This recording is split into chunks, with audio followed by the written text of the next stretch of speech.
Hello. Right, I made video 13 and Martin made a video reply which you'll find in the comments,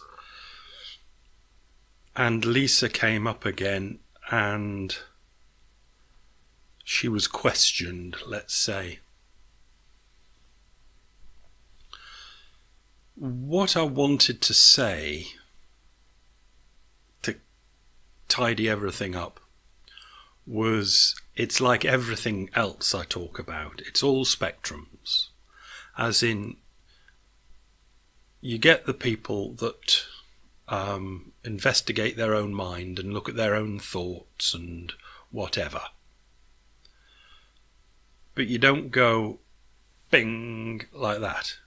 It's just a spectrum. You'll get the best person at it, the second best person at it, and the third best person at it. And that's it. They're just on the spectrum, and there's never black or white. And on this side, you get the people that are good at looking at their own emotions through their bodies, and there'll be the best person at that, and then the second best person, third best person, if we could ever find out, which we obviously can't. But it's just a spectrum. And that's what I wanted to say, because that's what I always say. And where I can say it quite happily on the one scale of meditation and looking at your thoughts, I don't feel comfortable to say it about, let's call it the other way. I know, anyway, I'll call it the other way. It doesn't really matter what exactly what I'm saying to get there, because what we're talking about is enlightenment and people that are enlightened. What I would have liked to have said was, they're not particularly enlightened, and there's no such thing as enlightened. It's just that you're further along the scale, but there's no point on the scale where you can mark it and say that all the people further over the scale that way are the enlightened ones, and the ones that are down that way just aren't enlightened, and the others then will cross the mark and become enlightened. I just can't. I do not see it like that. That's the problem.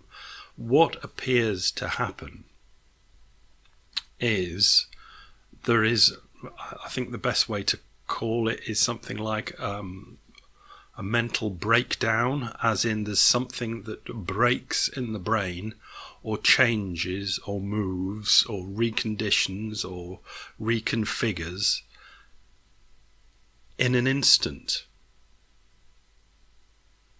and never moves back. And it's a problem, because I couldn't think of, well, I didn't try until just before this video. I didn't bother to think, because I didn't think I'd find anything in the normal world that is analogous to that, as in a similar thing which we can say, well, that happens, so that can happen.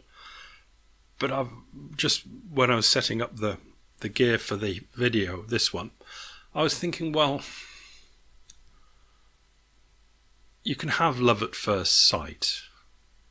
You can have love where it affects you so much that the person that you fall in love with, you never unfall in love with them. There are a couple of weak examples.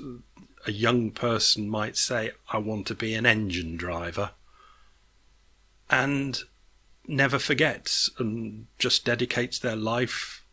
Even if they work as an accountant all the time, they've got their eye on the, whatever it is, regeneration of an old steam train, and they eventually get, people get things in their heads, and it stays there, and it becomes a, part of the pyramid of referred to concepts.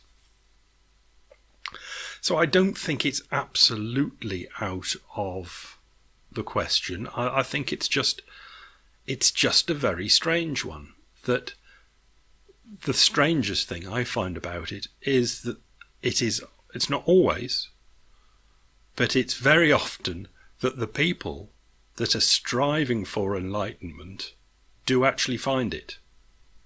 Or, I mean, the enlightened people would tell you that was completely wrong, but I'm just explaining that it's generally the weirdos that are that kind of way inclined that go that.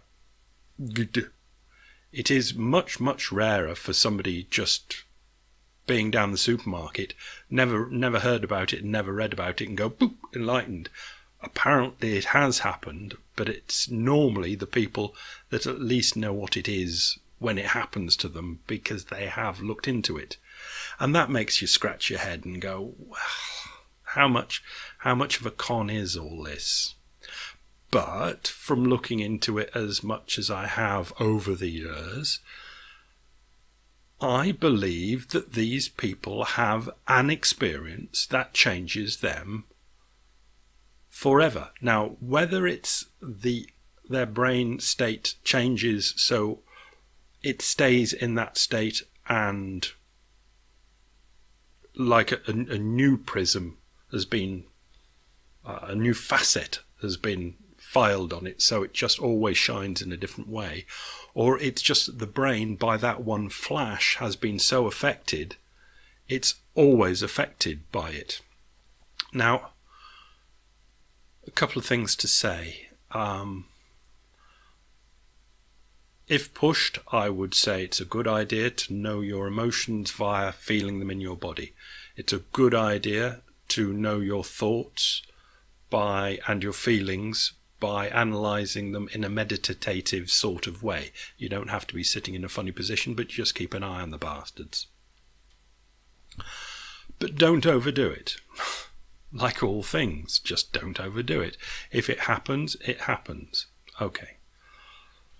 I don't think that this enlightenment thing particularly does the enlightened person any good, or the world any good. That's kind of a throwaway, just to keep it tidy. One thing I'd like to say is, because this is all a bit mundane, is that when I was working outside today and I was thinking about enlightenment and things like that, and what the enlightened people do say in their newly reconfigured brain state, and what happens to be themes that run through, and there isn't a theme, but there are threads that you can pick from each and think, well, that kind of, there are threads. And it seems to be, unfortunately, and bordering on the very unfortunately, that the main thread that's brought through most all of them is what we call the word love. And it's most unfortunate because it's a most unfortunate word. Now, with my thinks about our friends the cave people,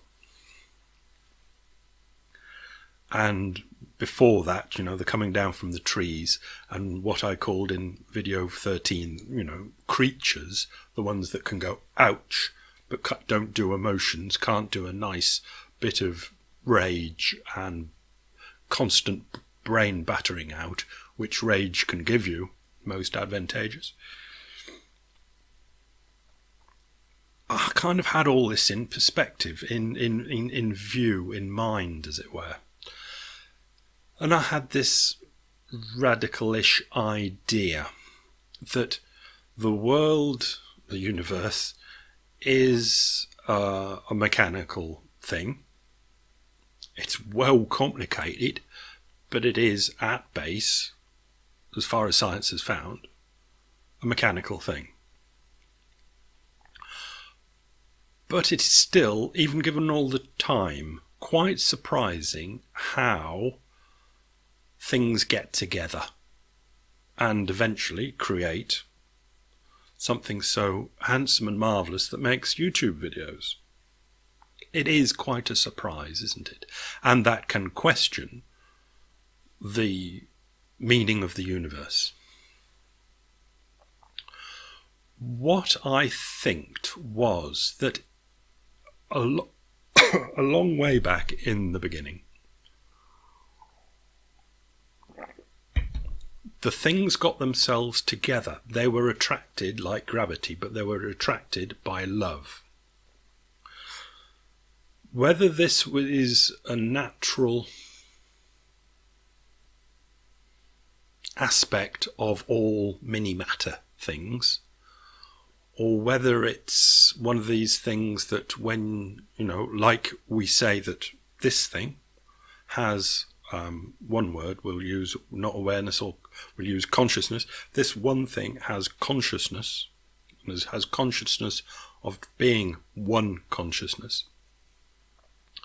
Maybe when a group of mini-matters get together, they have obviously not love for other clumps of mini-matter, but effectively the word love's so bad, we might as well use it. It's attracted by the love gravity going between them. And then you get the bigger ones coming together, and they're attracted by the love gravity. And then you get the proto-creatures, which are still all love gravitating. Now, I'm listening to this, and don't worry, I'm listening to this thinking, yo, he's flipped today. And then we come to creatures that can go, ouch. What I'm positing is that clump of bits has still got love gravity for all other types of bits, but is kind of starting to move away from it. But then you get the emotions coming on that's going to move to a nice bit of rage, and this becomes more Darwinianly advantageous and crushes the natural attractiveness of the clump into being a much more aggressive, particular, singular thing that can be more manipulated by these emotion things. And that emotion thing just becomes a Darwinian evolutionary advantageous thing, so much more than the things that just go and hug each other all the time in their lovey ways. Basically, you get the proto emotions coming in, and they just smash the fuck out of the others, the love bugs. And we go on. Now we got feelings, but there's something in the lump that has still got this lovey-doveyness, but it's totally overwhelmed with the feelings and emotions and thoughts and all the last long times of things that have been put upon it to make it so wonderfully survival fit in this world. Because there has to be something that the brain goes clickety-click in these enlightened people, and I think they get a blast, like the lid's taken off of all this advanced stuff, and they get a blast of the lovey-doveyness somehow. And then, to a certain extent, to a greater extent, or to a full extent, the emotions, feelings and thoughts all come back down again. But that memory, because a memory is still a memory, is still there in them, and they're still wowed by it and completely affected, and will be affected for the rest of their life by it.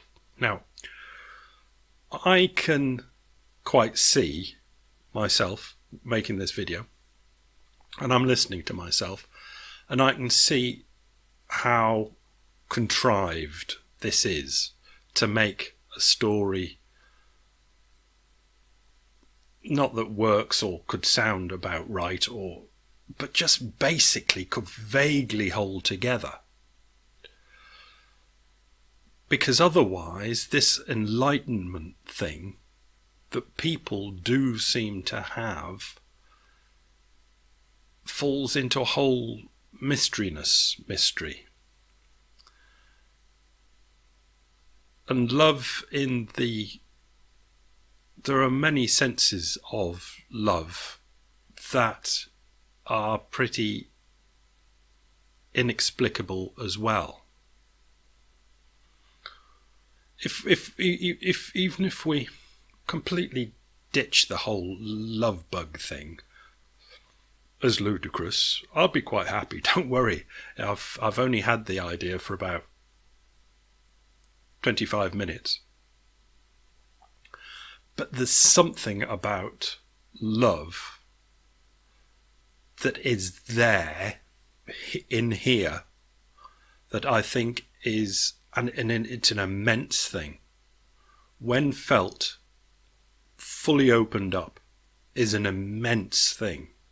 Bigger than any other emotion, feeling, or anything.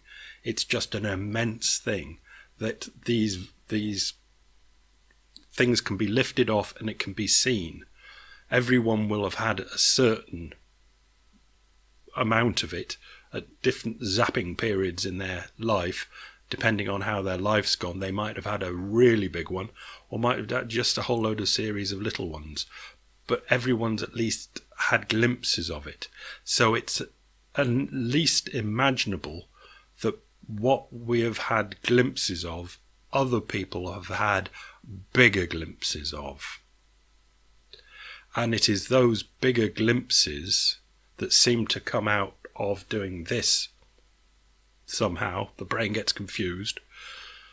It gets so confused that it somehow lifts off the constraints of all these other configurations, and the brain gets a flooding of this love stuff and is basically never the same again. And that's what I'm saying. I think that is a spectrum, but they're in certain brains. Certain people are just absolute loonies. Other certain people just have the brain that goes another way, that just lets in great rays of this love stuff and is never the same again. They're not labelled loonies, they're just labelled enlightened loonies. But the whole video is to say, I'd love to just stick them all in the spectrum, but I can't. I think there is something going on with them people. But I do not recommend. I recommend dabbling in this, but I do not recommend going overboard on it. Because from what I've seen, it rarely ends nicely. These people normally are on a collision course with their own intestinal via their anal orifice, which isn't the love blast that they're seeking.